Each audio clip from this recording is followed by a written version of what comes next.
بص، هي نفسها فتايس جاتكو بتاعت نيسان اللي راكبة في العربيات زي النيسان سنترا والنيسان الالتيما وبعض الموديلات سوزوكي وموتسوبيشي زي موتسوبيشي ميراج والجوك والكاشكاي وهكذا، بس باختلاف الفيرجنز هم نفسهم بيغيروا لها زيت. فرينو هي بتقول على نفس الفتيس ده اللي راكب عندها في الميجان 4 ان هو بتغيرلوش زيت، فده مش صحيح.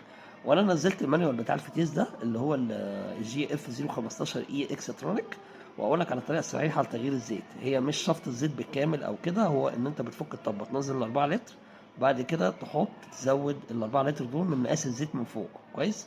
بعد كده تمشي بالعربيه حوالي 1000 كيلو، بعد كده تنزل الزيت تاني، وبعد كده تعبي تاني الزيت تاني من فوق.